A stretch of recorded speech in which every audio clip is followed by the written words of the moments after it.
Bonjour à tous, alors jour 36, expérience 36, on va s'intéresser à la polarisation de la lumière.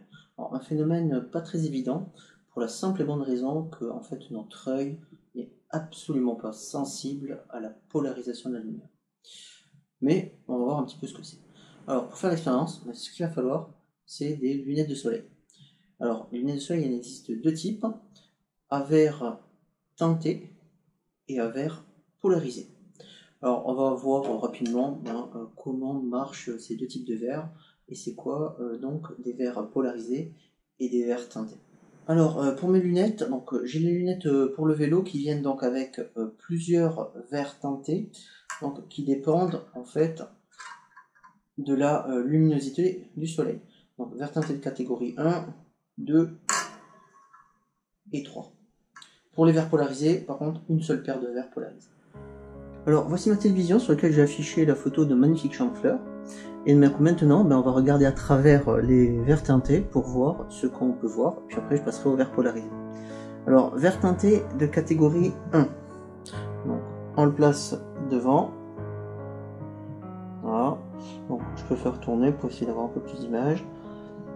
Donc, on voit qu'à travers le verre teinté de catégorie 1, donc il y a un aspect un petit peu jaunâtre, que les lumières sont plus jeune, donc la luminosité est un peu plus basse, et puis les couleurs sont un petit peu altérées, puisqu'on voit par exemple que les nuages qui étaient blancs deviennent un petit peu jaunes, et que le ciel d'un bleu ciel, un bleu profond, tire un peu plus sur un bleu turquoise. Alors on passe maintenant au vert de catégorie 2, donc qui était un peu rosâtre. Donc on voit que la luminosité est beaucoup plus faible, et on voit que pareil, les couleurs sont légèrement altérées, puisque cette fois-ci les nuages ont un petit reflet rouge, le ciel tire un peu plus sur le violet et plus sur le bleu, et on peut voir le même effet un petit peu sur toutes les fleurs. Vert de catégorie 3, donc vu de face, on a des reflets un petit peu multicolores. Par contre, quand on regarde à travers du bon côté, donc cette fois-ci on voit qu'on a une forte baisse de la luminosité. Les nuages tirent un petit peu sur le vert, mais c'est un gris vert. Pareil, le ciel est beaucoup plus sombre, et on a le même phénomène un petit peu pour toutes les fleurs et l'herbe. On a toutes les couleurs qui sont atténuées et qui virent un peu plus sur le vert. Maintenant, on passe au vert polarisé. Alors cette fois-ci je peux pas les détacher, donc je dois refaire à travers les lunettes, ce qui n'est pas pratique. Alors si je passe mes lunettes devant, donc on voit que c'est légèrement un peu plus sombre, mais pratiquement pas. Par contre, ce qui est très intéressant, c'est que lorsque j'incline mes lunettes, on voit que la luminosité baisse jusqu'au moment où je suis totalement à la verticale, où là on ne voit absolument plus l'écran de l'ordinateur. Alors attention, vous pouvez voir qu'on voit toujours le clavier qui est sous la télé, on voit toujours la marque de la télé, donc on voit toujours à travers. Par contre, l'écran, lui, disparaît. Ce qui est affiché à l'écran n'apparaît plus. Et si je les remets dans le bon sens, l'écran apparaît à nouveau. Alors maintenant on va passer sur la lumière naturelle, plus de la lumière de la télévision, d'un écran. Et on va faire la même chose, on va passer chaque filtre les uns après les autres, chaque verre de lunettes les uns après les autres. Filtre catégorie numéro 1, qui était jaunâtre. Donc on peut voir que toute la lumière, toute l'intensité lumineuse est baissée. On a toujours cet aspect donc jaunâtre, la lumière est filtrée. Et si je tourne le verre, il n'y a aucune différence. Par contre, comme on peut voir, c'est que le ciel tire un peu plus sur un bleu vert, les nuages deviennent jaunes, l'immeuble qui était parfaitement blanc devient un petit peu jaune. Vert de catégorie 2, donc celui qui était rosâtre. Donc si je le passe devant, donc on a le ciel qui commence à devenir un petit peu violet, qui n'est plus tout à fait bleu. Toute la lumière a baissé d'intensité. Le mur de l'immeuble qui a une légère teinte rose, il n'est plus tout à fait blanc. Et pareil pour la végétation, le vert perd un petit peu de ses couleurs. on passe au verre de lunettes catégorie 3, donc celui qui était multicolore et qui est gris quand on regarde à travers. Donc on y va. Donc la luminosité baisse fortement, le ciel tire sur un bleu un petit peu vert, l'immeuble n'est plus blanc mais une sorte de gris vert cassé, et toute la végétation de même est plus assombrie.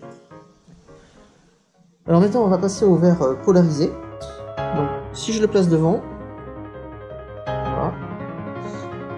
Alors ce qui est intéressant avec les verres polarisés, c'est quand on les tourne. Donc si je les tourne, on peut voir que le ciel s'assombrit beaucoup.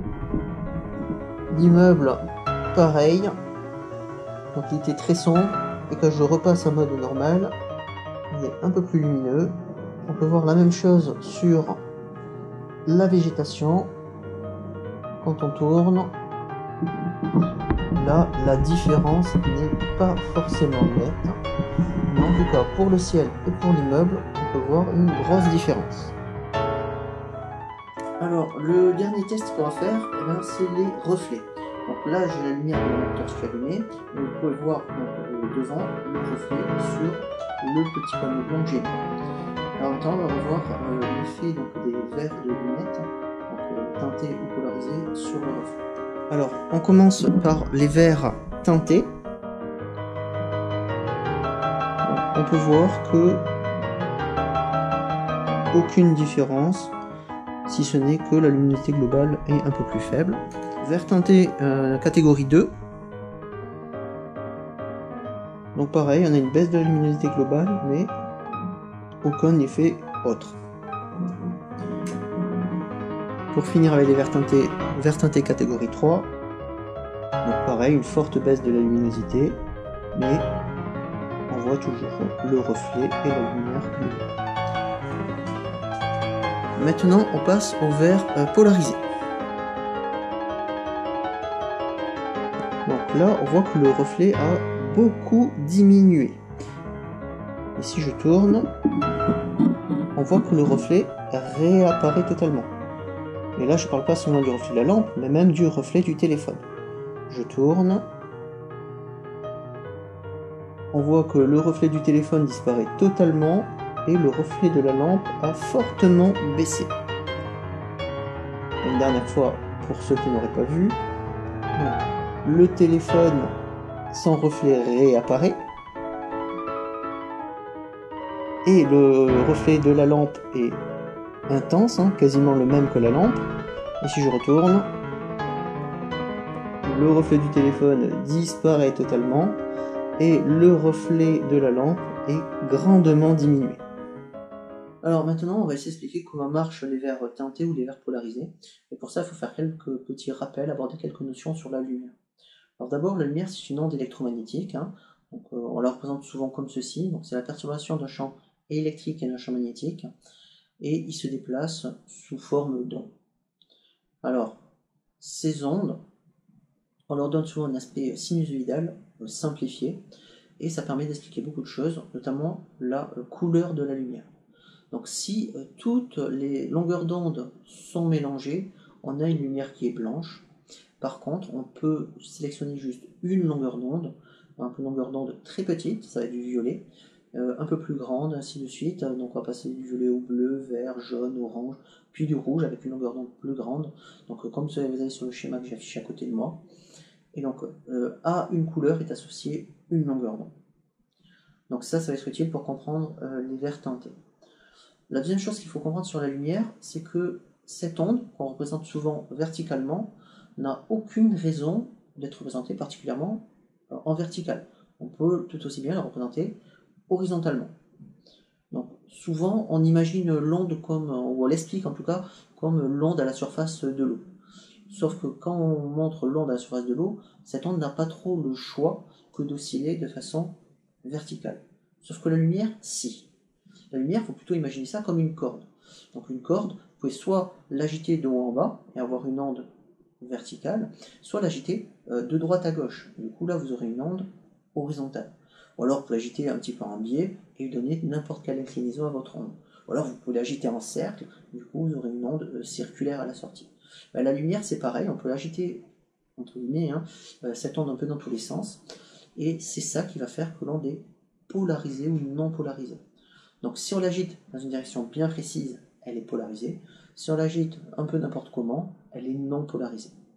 Alors, plutôt que non polarisée, on peut imaginer ça comme multipolarisée, possédant plusieurs polarisations. Alors, on va expliquer maintenant les verres teintés. Donc, les verres teintés, on a vu qu'il y en avait plusieurs catégories. Donc, catégorie 1, 2 et 3. Donc, ça dépend de la luminosité du soleil. Donc, faible luminosité, luminosité moyenne, forte luminosité. Et on a vu surtout qu'ils étaient teintés, qu'ils altéraient donc des couleurs en plus de l'intensité lumineuse. Alors, le verre teinté jaune va laisser passer la longueur d'onde jaune, et les longueurs d'onde centrées sur le jaune en tout cas. C'est-à-dire qu'il va laisser passer un petit peu de vert, un petit peu d'orange. Par contre, il va bloquer le rouge et le bleu. Le rose, lui, il va laisser passer plutôt le rouge, peut-être aussi un petit peu au niveau du violet à l'autre extrémité du spectre. Par contre, il va bloquer tout le bleu, le vert et le jaune, et aussi un petit peu du orange. Du coup, il va bloquer beaucoup plus de couleurs, beaucoup plus de longueur d'onde. Du coup, il va altérer les couleurs, mais comme il bloque beaucoup plus de longueur d'onde, il va avoir une intensité lumineuse plus faible qui va traverser. Le dernier, alors lui, il atténue quasiment toutes les longueurs d'onde. En plus, il y a une forte réflexion, donc beaucoup moins de couleurs, beaucoup moins de lumière qui passe. Pas de souci, ça fait baisser la luminosité. Alors, si les verres teintés jouent sur les longueurs d'onde qui peuvent le traverser, ce n'est pas le cas des verres polarisés. Les verres polarisés ne choisissent pas une longueur d'onde précise. Eux, ils vont filtrer les polarisations de la lumière. Donc, comme je l'ai dit plus tôt, l'onde lumineuse, c'est une onde qui a toutes les polarisations si c'est une source naturelle. Par contre, on a vu pour l'écran que si les lunettes étaient horizontales, la luminosité n'était pas très affectée. Par contre, dès que je tournais les verres de lunettes, alors là, c'était fini, on voyait même plus l'écran. C'est-à-dire qu'il n'y avait aucune lumière émise de l'écran qui passait à travers mes verres de lunettes. Pourquoi? Parce que la lumière d'un écran, smartphone, tablette, télé, est polarisée. Alors, je devrais préciser d'un écran plan, d'un écran à cristaux liquides. Parce qu'en fait, la technologie des cristaux liquides émet une lumière polarisée. Alors c'est pas le cristal liquide en soi qui fait que c'est polarisé, c'est juste que de part et d'autre du cristaux liquide, il y a des polarisateurs. Du coup, quand je suis comme ça, mon verre polarisé a la même direction que la lumière polarisée qui arrive. Du coup, ça traverse. Par contre, quand je tourne, je ne change pas la polarisation de la lumière qui vient de la télé, elle est toujours comme ça, sauf qu'elle va se heurter à un polarisateur qui est orthogonal. Du coup, il n'y a plus rien qui peut passer. Et si je remets comme ça peut à nouveau passer, et on voit à nouveau. Alors quand on passe à la lumière naturelle cette fois-ci, donc lorsque j'ai regardé à travers mes lunettes polarisées, j'ai pu voir que le ciel s'obscurcissait, la façade de l'immeuble aussi pouvait s'obscurcir, alors que le reste n'était que très peu affecté par la direction. Tout simplement parce que les lumières naturelles ne sont pas polarisées, plutôt en toutes les polarisations. Du coup, quoi que je fasse, il y a toujours une quantité qui va traverser. Par contre, la lumière du ciel, c'est une lumière qui est diffusée. La lumière de l'immeuble aussi, c'est une lumière qui est diffusée et réfléchie. Et là, ces lumières-là se retrouvent polarisées, même si au départ elles ne l'étaient pas. C'est comme ça. On a pu le voir aussi sur le reflet de la lampe et le reflet du téléphone. Les reflets sont des lumières polarisées. Alors pour finir, on va se demander quand même, c'est lesquelles les meilleures lunettes. Souvent c'est la question, c'est quoi le mieux? En fait, il n'y a pas vraiment de mieux. C'est juste différent, ça dépend de l'utilisation que vous en faites. Alors, si vous allez pour faire de la randonnée en raquette ou du ski, ou alors si vous allez pêcher, je vous conseille les verres polarisés.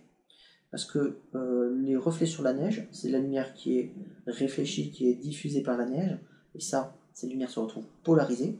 Du coup, si vous prenez des verres polarisés, l'effet de la neige va être beaucoup, mais alors beaucoup réduit, voire totalement effacé. Pareil, si vous allez à la pêche, le magnifique reflet que vous avez sur les lacs, avec les montagnes qui se réfléchissent, et qui vous empêche de voir à travers l'eau les poissons, mais si vous mettez des verres polarisés, vous n'aurez plus ces reflets. Du coup, vous verrez le fond de l'eau et les poissons.